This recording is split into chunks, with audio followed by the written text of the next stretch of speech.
Sahabat wanita, salam jumpa dengan saya Anneke di acara Wanita Berpengharapan. Acara ini ada 2 bagian yang bisa Anda simak dengan baik. Hari ini saya hadir di bagian pertama untuk membagikan wawasan tentang kesehatan. Informasi tentang pneumonia akan kita dengar bersama. Di bagian kedua nanti, Ibu Lilis Gantari akan memotivasi kita untuk menjawab pertanyaan, apa untungnya mengikut Yesus? Saya berharap kedua bagian acara ini bisa kita ikuti dengan baik dan ada manfaat yang kita dapatkan. Selamat mengikuti.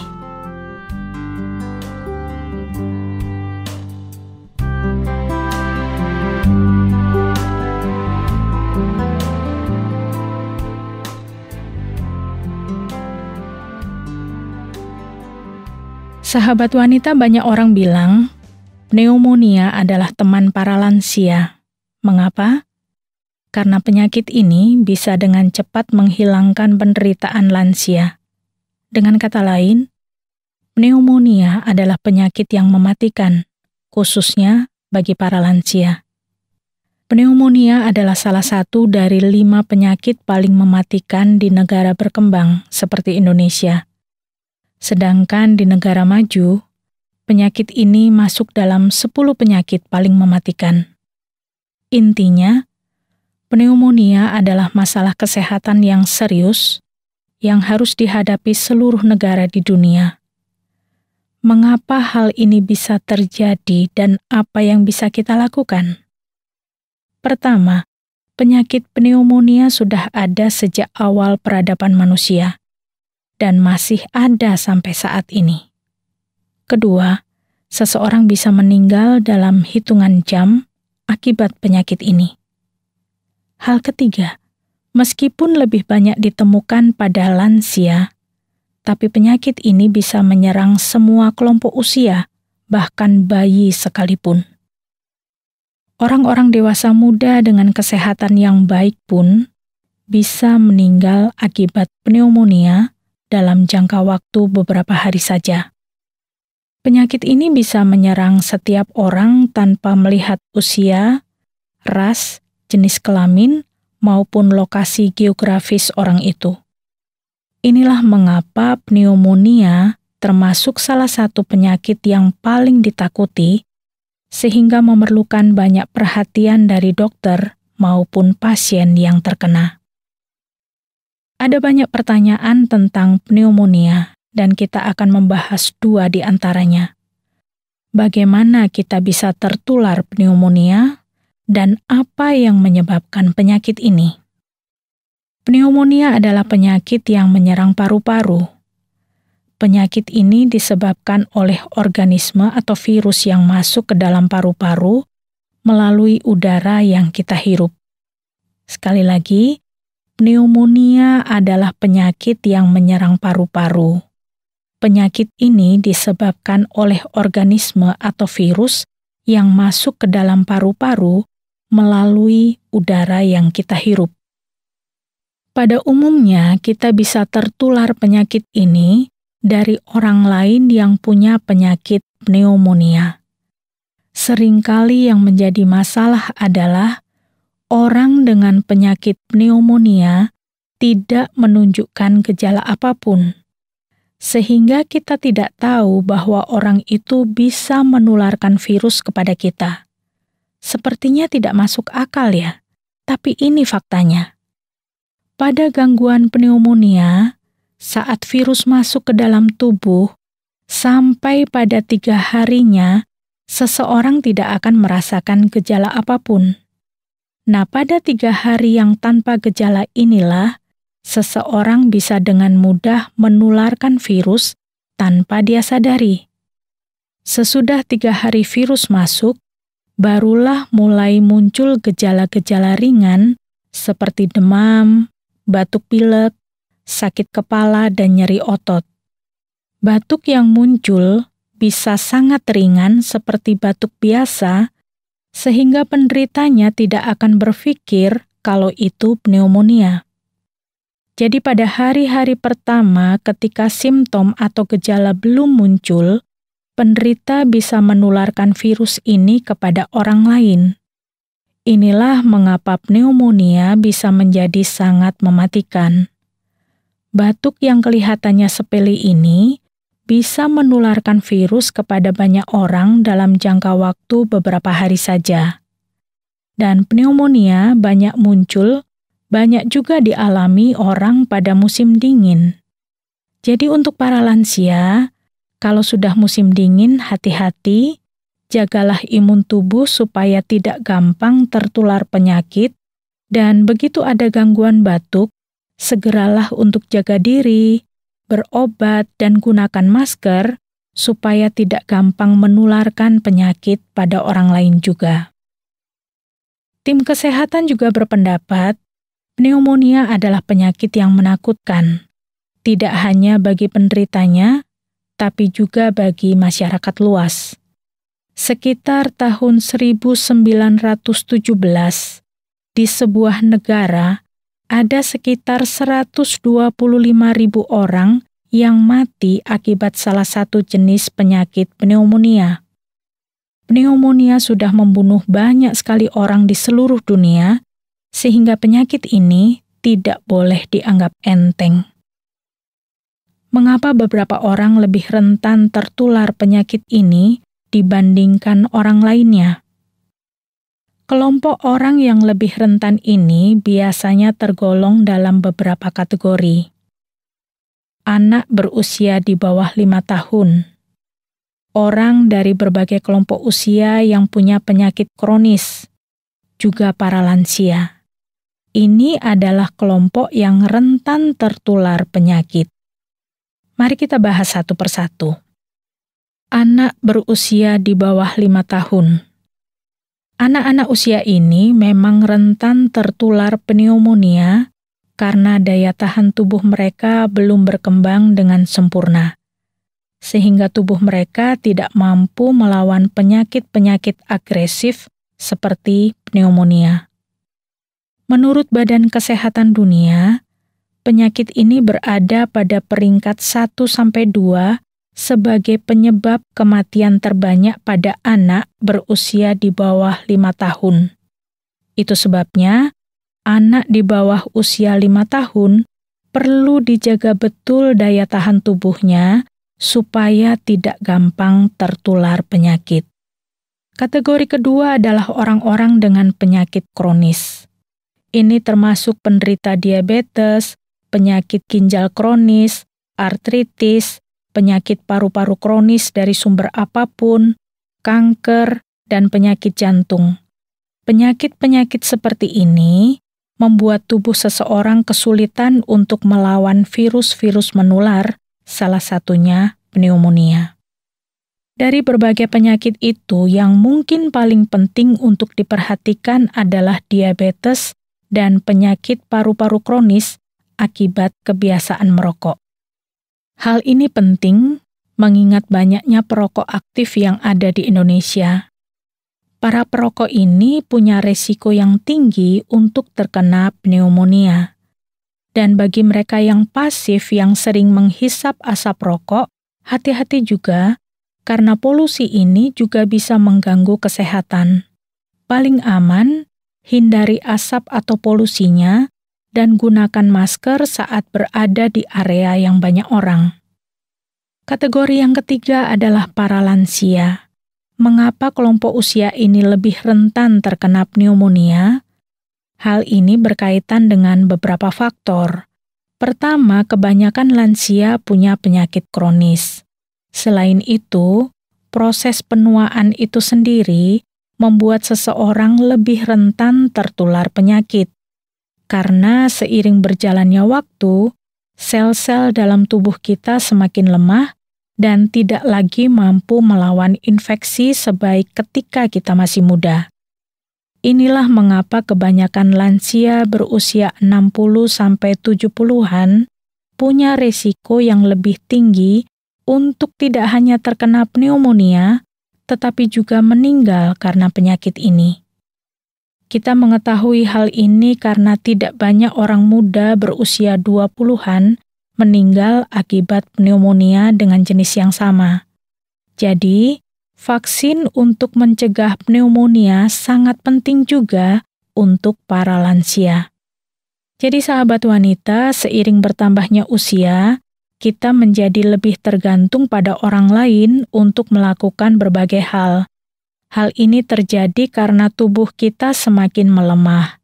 Itu juga yang membuat kita gampang terserang atau tertular gangguan penyakit lain, termasuk pneumonia.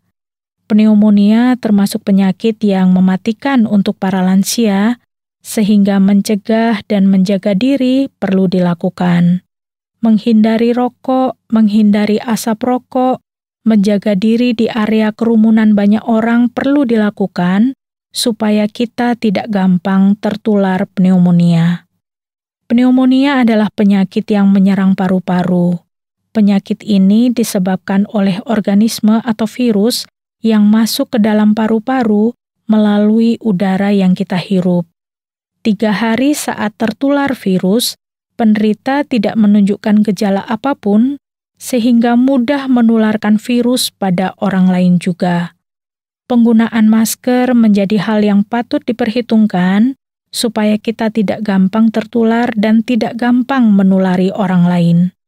Saat muncul gejala ringan sekalipun, pengobatan atau kunjungan ke dokter sesegera mungkin perlu dilakukan supaya gangguan bisa segera diatasi.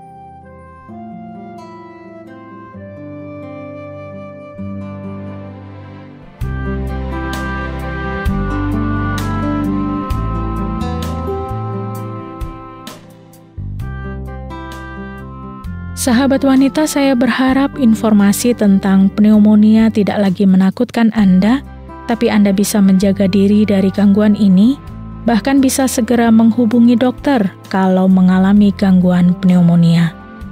Jangan beranjak dulu karena sesudah lagu yang berikut ini, Ibu Lilis Kantari akan berbagi motivasi untuk Anda, sekaligus menjawab pertanyaan, apa untungnya mengikut Yesus? Selamat menyimaknya.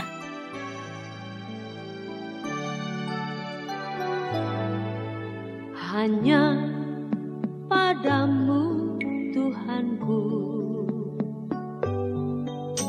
adanya sumber hayat, di dalam cahaya terang-Mu Tuhan ada cahaya terang. Hanya dari-Mu Tuhanku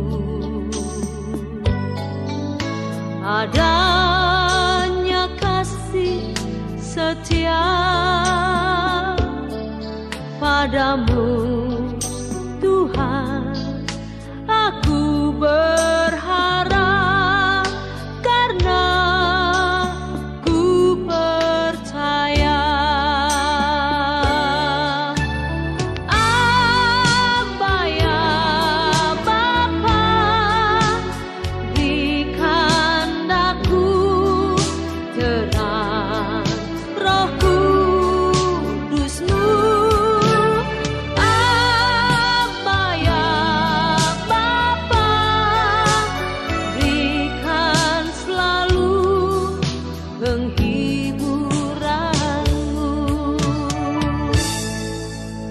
hanya padamu Tuhanku adanya sumber hayat, di dalam cahaya terang-Mu Tuhan ada cahaya terang. Hanya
Sahabat, ada seorang anak remaja memutuskan untuk menjadi pengikut seorang guru karate yang sangat terkenal, meskipun orang tuanya tidak setuju dengan pilihan anaknya itu. Orang tua anak remaja itu mengatakan kepada anaknya, "Apa untungnya kamu mengikut guru itu, dan apa untungnya kamu menjadi seorang karateka?" Anak remaja itu tidak bisa menjawab pertanyaan ayahnya, karena ia baru 1 minggu menjalani latihan itu. Setelah 2 tahun, anak remaja itu menunjukkan kehebatannya dalam bermain karate. Bukan itu saja, ia juga menunjukkan kedewasaannya sebagai seorang pemuda. Ia banyak dipuji oleh teman-teman ayahnya dan juga teman-temannya sendiri. Ternyata menjadi pengikut guru karate itu bukan saja ia mahir berkarate, tetapi pribadinya juga lebih matang, karena guru itu juga mengajari bagaimana menjadi seorang yang sportif dan tangguh. Anak remaja itu memperoleh keuntungan banyak setelah menjadi pengikut seorang guru karate yang hebat. Sahabat, ada satu kisah yang menarik tentang seorang yang bernama Matius. Ia seorang pemungut cukai. Sebagai seorang pemungut cukai, tentu ia memiliki banyak keuntungan dan tentu uangnya melimpah. Menjadi seorang pemungut cukai pasti memiliki banyak keuntungan materi. Matius memang sangat terkenal, tetapi sayangnya seorang pemungut cukai pada zaman dahulu dianggap sebagai orang berdosa dan tidak layak dekat atau berhubungan dengan Tuhan. Seseorang seperti Matius akan dijauhi masyarakat, dan masyarakat berpikir bahwa seharusnya Tuhan juga menjauhi orang semacam itu. Namun, suatu hari Matius memutuskan untuk mengikut Tuhan Yesus ketika Tuhan Yesus memanggilnya. Bagaimana kisah awal Matius menjadi pengikut Yesus? Kisah Matius pemungut cukai ini bisa kita baca dalam Injil Matius pasal yang ke-9, ayat yang ke-9 sampai 13. Anda tentu sudah tahu akan kisah Matius pemungut cukai ini, dan tentu Anda juga mendapat pelajaran rohani yang penting dari kisah tersebut. Namun, tidak ada salahnya jika hari ini kita akan kembali merenungkan kisah ini dan belajar lagi tentang Tuhan Yesus. Mari kita mendengarkan kisahnya kembali. Saya akan membacakannya untuk Anda. Inilah kisahnya. Setelah Yesus pergi dari situ, ia melihat seorang yang bernama Matius duduk di rumah cukai. Lalu ia berkata kepadanya, "Ikutlah aku." Maka berdirilah Matius lalu mengikut dia. Kemudian ketika Yesus makan di rumah Matius, datanglah banyak pemungut cukai dan orang berdosa, dan makan bersama-sama dengan dia dan murid-muridnya. Pada waktu orang Farisi melihat hal itu, berkatalah mereka kepada murid-murid Yesus, "Mengapa gurumu makan bersama-sama dengan pemungut cukai dan orang berdosa?" Yesus mendengarnya dan berkata, "Bukan orang sehat yang memerlukan tabib, tetapi orang sakit. Jadi pergilah dan pelajarilah arti firman ini. Yang ku kehendaki ialah belas kasihan dan bukan persembahan. Karena aku datang bukan untuk memanggil orang benar, melainkan orang berdosa." Sahabat, apa yang ada dalam pikiran Matius sehingga ia memutuskan untuk mengikut Tuhan Yesus? Apakah Matius memikirkan keuntungan materi yang lebih besar ketika ia mengikut Tuhan Yesus? Keuntungan apa yang akan diperoleh Matius ketika ia mengikut Tuhan Yesus? Sebagai pengikut Tuhan Yesus, apakah Anda pernah memikirkan keuntungan yang Anda terima sebagai pengikut Tuhan Yesus? Sahabat, mengikut Tuhan Yesus sangat besar untungnya. Bukan sekedar keuntungan materi atau kekayaan atau kesembuhan. Itu semua memang bisa diberikan oleh Tuhan Yesus. Tetapi ada keuntungan kekal jika kita mengikut Tuhan Yesus. Firman Tuhan dalam Injil Yohanes pasal yang ketiga ayat 16 mengatakan, "Karena begitu besar kasih Allah akan dunia ini, sehingga ia telah mengaruniakan anaknya yang tunggal, supaya setiap orang yang percaya kepadanya tidak binasa, melainkan beroleh hidup yang kekal." Sebab Allah mengutus anaknya ke dalam dunia bukan untuk menghakimi dunia, melainkan untuk menyelamatkannya oleh Dia. Beroleh hidup kekal, itulah keuntungan utama dari mengikuti Yesus. Hidup kekal itu bisa kita peroleh hanya jika kita percaya dan mengikut Tuhan Yesus. Manusia tidak pernah bisa memperoleh hidup kekal dengan usahanya sendiri, karena manusia tidak bisa menghapus dosanya sendiri. Manusia berdosa membutuhkan pengampunan dari Tuhan Yesus. Bila kita percaya dan mengikut Tuhan Yesus, manusia akan tetap menerima hukuman dosa. Bila tidak percaya dan tidak mengikut Tuhan Yesus, manusia akan tetap menerima hukuman dosa, yaitu kebinasaan. Tidak seorang pun di dunia ini yang ingin binasa. Tuhan juga tidak menginginkan hal itu terjadi. Tuhan tidak ingin seorang pun binasa karena dosanya. Tuhan memanggil setiap orang untuk bertobat dan menerima panggilannya. Setiap orang yang berdosa dan mendengar panggilan Tuhan dan bertobat, maka Tuhan akan mengampuni dan menyucikannya. Sehingga setiap orang yang datang kepada Tuhan tidak akan ditolaknya. Setiap orang yang mengikut Tuhan Yesus akan memperoleh kehidupan yang kekal. Sahabat, apakah Anda menyadari bahwa diri Anda adalah orang yang berdosa? Dan Anda tahu, dosa tidak mungkin dibawa ke surga. Dosa tidak memungkinkan orang menerima hidup yang kekal. Oleh sebab itu, segera datang kepada Tuhan Yesus. Percaya kepadanya dan mengikut Dia sepanjang hidup Anda. Maka Anda akan menjadi manusia yang beruntung karena Anda akan memiliki hidup yang kekal. Mengikut Tuhan Yesus akan mendapatkan kehidupan yang kekal. Hidup kekal tidak bisa Anda dapatkan dimanapun dan dari siapapun, kecuali dari Tuhan Yesus, Juru Selamat umat manusia. Dengarkan panggilan Tuhan Yesus dan ikutilah. Tuhan Yesus mengasihi Anda. Ingatlah selalu dalam firman Tuhan, dalam Injil Yohanes pasal yang ketiga ayat 16 yang mengatakan, "Karena begitu besar kasih Allah akan dunia ini, sehingga Ia telah mengaruniakan anaknya yang tunggal, supaya setiap orang yang percaya kepadanya tidak binasa, melainkan beroleh hidup yang kekal. Sebab Allah mengutus anaknya ke dalam dunia, bukan untuk menghakimi dunia, melainkan untuk menyelamatkannya oleh Dia." Amin.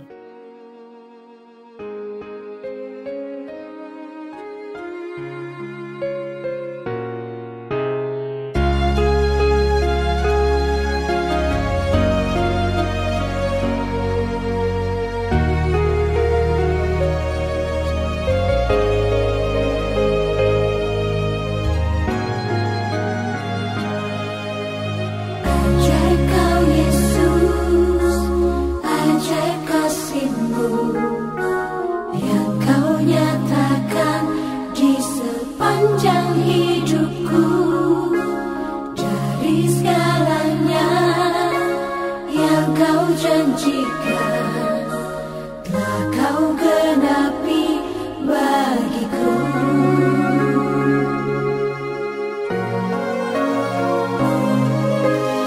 Ajaib kau Yesus, ajaib kasih-Mu yang kau nyatakan di sepanjang hidupku, dari segalanya yang kau janjikan telah kau genapi bagiku.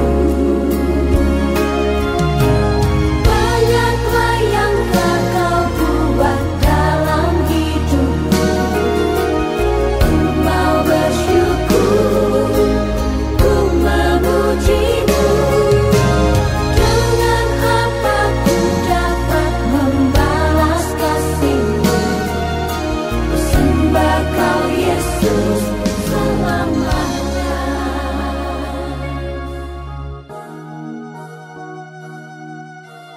Sahabat wanita, sampai di sini dulu jumpa kita dalam acara Wanita Berpengharapan. Informasi tentang kesehatan, motivasi untuk kesehatan mental dan jiwa bisa Anda ikuti lagi di kesempatan yang akan datang, karena Wanita Berpengharapan akan hadir lagi di waktu dan kesempatan yang sama. Kalau Anda punya pertanyaan, mau menanggapi acara ini, atau ingin berbagi pengalaman hidup, silakan kirimkan kepada kami, Wanita Berpengharapan, bisa melalui SMS atau WhatsApp di nomor 081 333 777 386. Sekali lagi di nomor 081 333 777 386. Saya Anneke mohon diri, semangat sehat. Ajaib kasih-Mu yang kau nyatakan di sepanjang hidupku, dari segalanya yang kau janjikan telah kau genapi bagiku. Banyaklah yang telah kau buat dalam hidupku, ku mau bersyukur, ku memuji-Mu. Dengan apa ku dapat membalas kasih-Mu? Ku sembah kau Yesus selamanya. Banyaklah yang telah kau buat dalam hidupku, ku mau bersyukur, ku memuji-Mu. Dengan apa ku dapat membalas kasih-Mu? Ku sembah kau Yesus selamanya. Ku sembah kau Yesus selamanya. Ku sembah kau Yesus selamanya.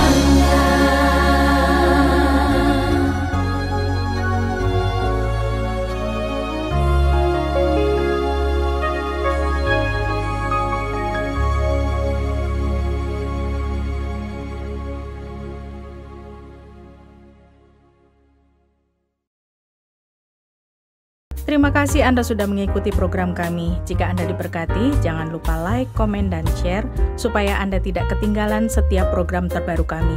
Jangan lupa juga untuk subscribe channelnya dan nyalakan loncengnya. Jika Anda ingin mendukung pelayanan kami, bisa melalui rekening kami berikut ini atau menghubungi kami di sini.